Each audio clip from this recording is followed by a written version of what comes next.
Halo sahabat cuan, baik lagi di podcast cuan.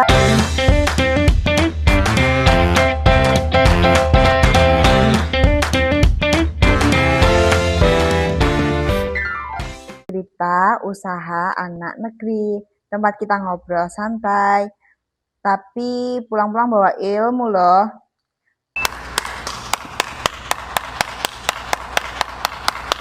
Ngomong-ngomong banyak orang bilang, kalau punya modal besar pasti bisnisnya sukses. Tapi benarkah begitu? Mari kita bahas ya. Untuk faktanya, usaha dimulai dari dapur rumah, garasi, bahkan hanya bermodal HP dan internet. Yang bikin mereka bertahan bukan cuma karena modal uang, tapi juga konsistensi, keberanian mencoba, dan kemauan belajar. Nah, untuk tema kali ini, kita akan ngobrol tentang dunia UMKM. Kenapa UMKM itu penting? Tantangannya apa? Dan gimana caranya supaya usaha lokal itu bisa naik kelas? Yuk kita simak langsung. Cikidau.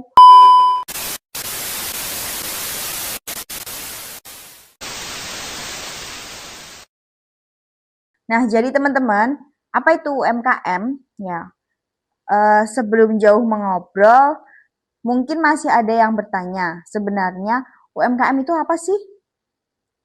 Ya, untuk UMKM sendiri itu singkatannya adalah usaha mikro, kecil, menengah, ya.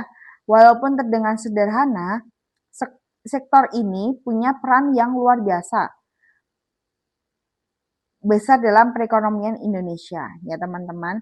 Mulai dari penjualan, makanan rumahan, pengrajin batik, petani, peternak, jasa jahit, kopi lokal, sampai usaha digital. Nah, semuanya itu bisa termasuk UMKM ya teman-teman. Yang menarik lagi, banyak produk lokal kita kualitasnya sudah sangat bagus. Bahkan ada yang berhasil menembus pasar internasional.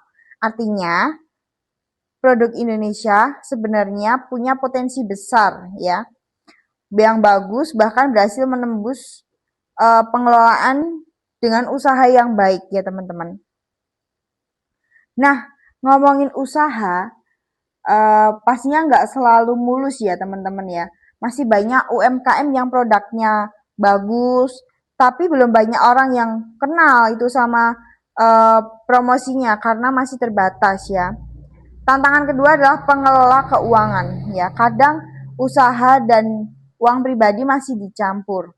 Akibatnya pemilik usaha merasa ramai pembeli, tapi keuntungannya itu nggak kelihatan gitu loh. Kadang-kadang itu sekarang itu semuanya orang mencari produk itu lewat media sosial atau marketplace. Kalau UMKM belum masuk ke dunia digital, peluangnya bisa tertinggal ya teman-teman ya. Kalau ingin usahanya berkembang, ada beberapa hal sederhana yang bisa kita lakukan. Untuk yang pertama, catat ya teman-teman, kenali siapa target pembelinya dulu ya. Jangan jual ke semuanya, ke semua orang. Lebih baik tahu siapa yang benar-benar membutuhkan produk kita dulu. Untuk yang kedua, itu kita bangun identitas merek ya. Jadi itu termasuknya penting banget ya, identitas merek itu atau logo yang disebut dengan logo. Logo, nama usaha gitu ya. Warna hingga cara berbicara kepada pelanggan akan membuat usaha itu lebih mudah diingat ya. Jadi kalau teman-teman belum punya logo, pembeli itu kalau mau mencari produk kita itu tidak bakal ketemu gitu ya. Untuk yang ketiga, memanfaatkan media sosial. Nah, nggak harus lewat langsung viral ya. Yang sekarang-sekarang itu kan biasanya tuh belum viral gitu ya. Yang penting itu konsisten dulu. Kita upload konten yang menarik, yang bermanfaat ya. Untuk yang keempat itu dengarkan kritik pelanggan. Itu perlu banget juga ya. Kadang masukan dari pelanggan-pelanggan itu menjadi ide terbaik untuk meningkatkan kualitas kita, meningkatkan untuk produk-produk kita ya.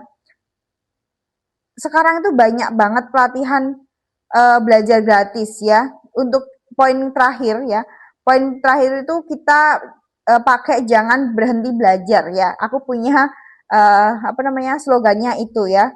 Karena gitu ya. Karena sekarang tuh banyak pelatihan gratis ya, webinar, komunitas bisnis, bahkan kelas online yang membantu UMKM itu berkembang ya. Buat teman-teman yang masih kuliah atau baru lulus, jangan takut untuk mencoba bisnis ya. Gak harus langsung besar ya. Kita dari kecil dulu ya. Mulai saja dari kemampuan yang kalian punya ya. Kalian bisa desain, jual jasa desain atau suka masak mungkin ya. Coba jual makanan untuk para Gen Z yang sekarang ya. Kalau punya hobi fotografer, video editing, itu juga bisa menjadi peluang usaha juga loh ya.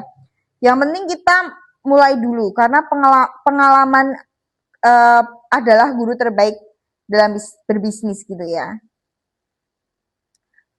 Dari obrolan kita belajar bahwa UMKM bukan sekedar tempat mencari keuntungan ya teman-teman. UMKM itu adalah tempat lahirnya inovasi, kreativitas, lapangan pekerjaan, dan harapan bagi banyak keluarga Indonesia ya. Kalian kalau punya usaha terus semangat mengembangkannya ya. Jangan putus asa ya. Saya Zahra Yarifa Luciana sebagai host, kami pamit undur diri ya. Terima kasih sudah mendengarkan podcast Cuan Cerita Usaha Anak Negeri.